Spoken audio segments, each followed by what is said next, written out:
Is that another thing that hurts Asian players because we don't get the looks? No one's gonna really put in the work to try to fit us into the right situation. Yep. So even if you are skilled and talented, yep, and better than X other player, blah blah blah, but it's just like you're not gonna get the trust of people to put you into the right system so that you can thrive, and then that can kill it, right? Yeah, if you're an Asian, like it doesn't matter if I was in Europe or Australia or NBA or even in Asia, like.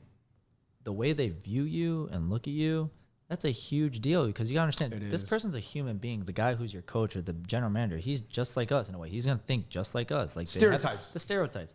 So when he looks at you, it's a matter of like. So I'm always gonna be on a short leash no matter where I go. So it's like if I have 1 or 2 bad games, I'm done, like in a row. Most likely, it's like it's either that or I'm getting completely pushed to the side and like I don't know, just exit out. Like they don't want you anymore. So, like, for me as an Asian player, I have to really be on my game and do my part and be, like, good to the teammates and all that stuff. But it's, like, it just sucks that, like, a lot of Asian people, it doesn't matter. Like, I guess we could incorporate that with the whole Filipino case. Like, why are they hitting this peak? It's, like, maybe they're just not in the right system because those guys are the flashier players, you know? But there's a lot of flashy, like, black players and white players that obviously have more of a resume. And you know what? When it comes down to it, if you own a basketball team, you got 2 of the same players. You got one black guy that's shifty, Asian guy that's shifty, but this guy played D1, this guy didn't. Who are you gonna pick? Yeah. Even though if this guy killed it, you're gonna pick. I do agree with you. I do think in the Filipino example, a lot of Filipino players are almost like not what coaches are looking for from an Asian player. Yeah, they're for very a high-level player. They're very flashy. They're very offensive-centric. And they probably look at you and they're like, you're not supposed to do that. You're supposed to just shoot the ball. I do feel like the larger players from like China, Japan, Korea, they fit more of a specialist role. Watanabe's there to shoot threes and clog the lane and block people because he's kind of strong. Like block people at the rim. Ding did pretty good in summer league. No, he's a tall shooter. Han Yuhong from China. He's like a Bojan Bogdanovic type, like a flashy scoring, relentless scoring 3. That's not what the NBA needed. The NBA needs like a Udai Baba, like pull up, spot up, big guy for his position. I always said like if I could tell like Asian kids how to play, would you recommend them learn to play the game more like a Steve Nash? Somebody who at their size is like, you're a sick passer, you know how to play the game, you can help the team in so many other ways. Because if you kind of train yourself as a scorer and you're only gonna reach like maybe 6 feet, it kind of makes it a little harder, right? Yeah, of course. And I mean, if you're at that size, so like my size too, like if I had a son or if I was telling all these Asian kids, like I think the most important thing is when it comes down to basketball, you got to handle the ball well. It don't have to be shifty.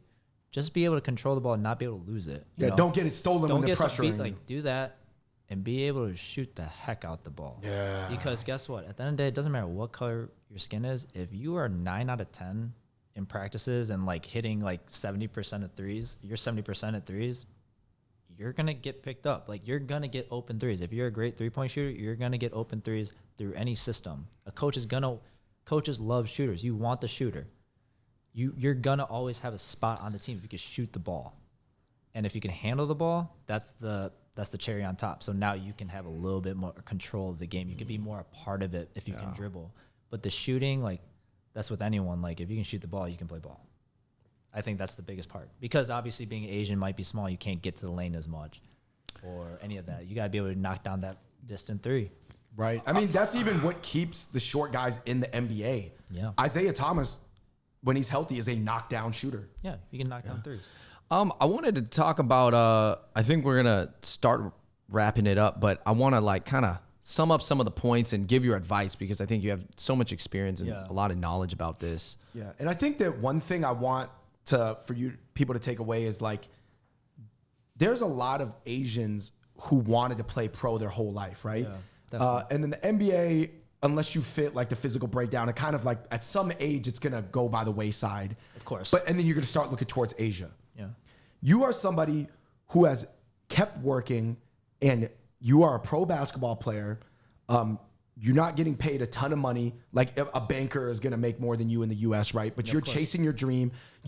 I personally know so many Asian guys who either play 1 season, 2 seasons or maybe half a season pro overseas, or they just do the combine and they're back and they like are just like, they give up on it and they either have negative stories about it or they're always like, every time you talk to them about it, they're just like, it's like real quick. They're like, yeah, you know, it was good, but I'm trying to focus on my I'm doing this data thing now. Like I'm doing this tech thing. It's way, you know, it's funny that really is like what they all do. Something with like data or like coding and all that. Because I think all trying to get into social media. Is it because they didn't turn out how they wanted and then they kind of don't want to talk about it? Yeah, Maybe they're a little embarrassed I have a friend or who's something. in pharmaceutical sales now. He's like, man, I'm making way more money than I did. Like you could see this. They want to tell you this whole story. Yeah. And it's like bubbling up inside of them, and then they shove it back down, and they're like, they're like, I just split. It hurts when you talk about it sometimes. Yeah, but you are still at it. Yeah. You played pro last year in Mongolia. You've been playing pro for 27 years old. Asia. You still got some years. Yeah. In the prime of your basketball career, a lot of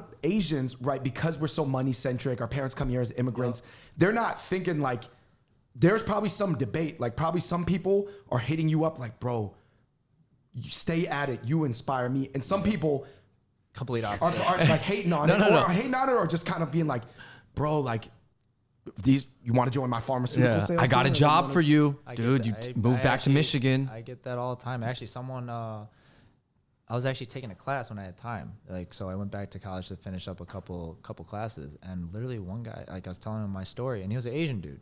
So I thought he'd be like really into it. He's like, "Oh, you play professional basketball?" And he like looked at my Instagram and all that stuff.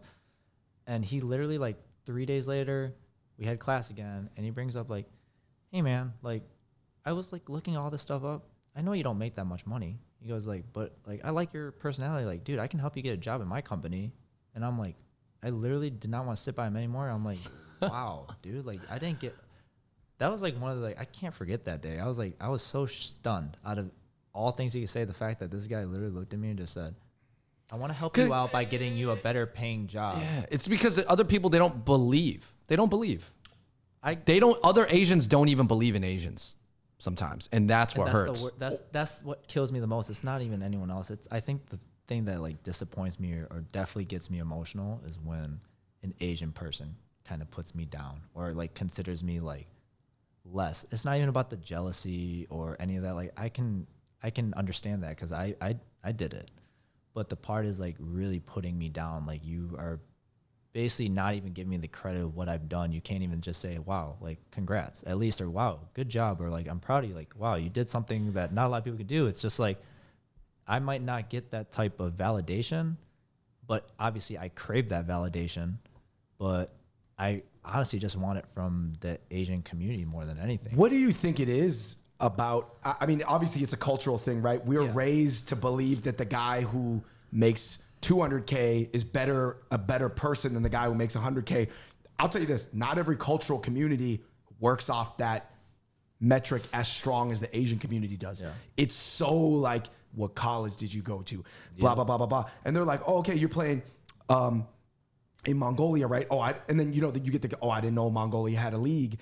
But then they don't think about like who you're inspiring, or, you know, you have a fitness app coming out soon and you're doing some other stuff beyond basketball. But what do you think it is that they're just like, they're not thinking this guy is still an Asian guy, beat all the odds, and is a pro athlete getting paid in another country? It's because I'm not an NBA player. At the end of the day, it's the status too, because Asian people like the status. Conventional hierarchy, right? You want the status. Like, yeah, it's like you get a good job. It's like, oh, but I'm not the manager. I'm not the owner of like that company or something like that. It's like, you're just the sales dude. So like when I say, "Oh, I play professional basketball, blah, blah," first thing I'm getting, "Oh, you got a passport?" "No, I play as import." "Oh, which country?" "Mongolia." And then it's like, "Oh, that's kind of a low country." And it's like, all right, like that's about it. Like that's all you care. It's like, well, you're not in the NBA, you're not even the G League, and it's like, it's not about the status. It's about like, I guess from what you guys are telling me, like the problem is like, I'm all about, like, I really believe in myself, and I really believe that if I really put any effort into something, it's gonna happen. Like I don't quit. And I really think my parents were like raising me that way, for like giving me a lot of hope, because that's right. You got the lock-in belief and discipline to follow. Yeah, because my father did the same thing. Like he grew up, you know, very homeless and poor, and now he has the largest martial art business in the Midwest. So, and he came from nothing, but that's what he loved and that's what he believed, and he gave me the same push. He didn't push me to be anything. He said, "What do you want to be?" And I literally told him in 5th grade, "I want to be a basketball player." And that's where the money went to. That is like, hey, you want to do this? Let's go. Like, you got your practices and all that stuff. My mom went. Oh, you got trainers when you were young. I had trainers in like 7th grade, but it was just like in that area and time, it wasn't like that advanced, right? It wasn't like really going on. So it was just the amount of hours, dude. Like I'm not lying to you. I literally went from school would be done at 2:30. I was in the gym from 3 p.m. to 10:30 p.m. because the basketball gym was near my dad's work. He would pick me up when he was done with work. I would be there every single day, including Saturdays and Sundays when I was young. I would put like 7 to 8 hours a day. Like that was just my life all through middle school and my freshman year of high school until